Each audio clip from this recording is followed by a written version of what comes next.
Hello বন্ধুরা, আজ আমি আপনাদের সামনে নিয়ে এসেছি মাছের ঝোলের রেসিপি। রুই মাছের ঝোল। চুপচাপ মন দিয়ে বসে আমার রেসিপিটা দেখুন। প্রথমে একটা পাত্রের মধ্যে আদা রসুনের পেস্ট দিলাম, তারপর জিরে গুঁড়ো, ধনে গুঁড়ো, লঙ্কা গুঁড়ো, হলুদ গুঁড়ো দিলাম। এবার সামান্য নুন দিলাম আন্দাজ মতো, তারপর চিনি দিলাম স্বাদ মতো। দিয়ে এবার একটা পেস্ট তৈরি করলাম। তারপর কড়াইয়ের মধ্যে তেল দিলাম, তেল গরম হলো, মাছগুলো একে একে ছেড়ে দিলাম।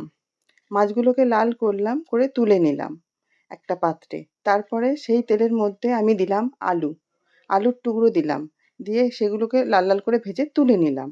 তারপরে সেই তেলের মধ্যে আবার দিলাম তেজপাতা, এলাচ, দারচিনি আর গোটা জিরে দিয়ে নাড়াচাড়া করলাম।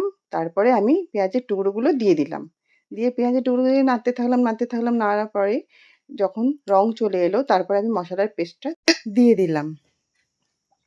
দেওয়ার পরে আমি একটু খুন্তি দিয়ে নাড়াচাড়া করলাম। তারপরে আমি একে একে টমেটো কুচি দিলাম। টমেটো কুচি দেওয়ার পরে আবার একটু নাড়িয়ে নিলাম। নাড়িয়ে নিয়ে তারপরে আমি কাঁচা লঙ্কা কুচি দিলাম, দিয়ে আবার একটু খুন্তি করে নাড়িয়ে নিলাম। নাড়িয়ে একটু কষে নিলাম।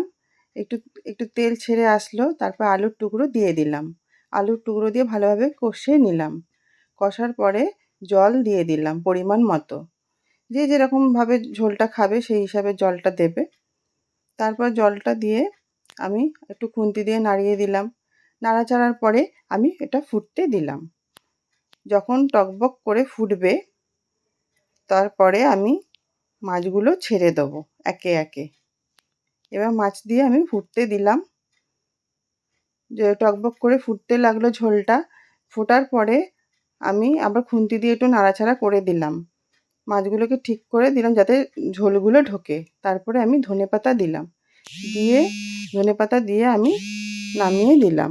আমার রেসিপিটা আজকে শেষ হলো। বন্ধুরা, তোমরা বলো কেমন লাগলো আমার রেসিপিটা।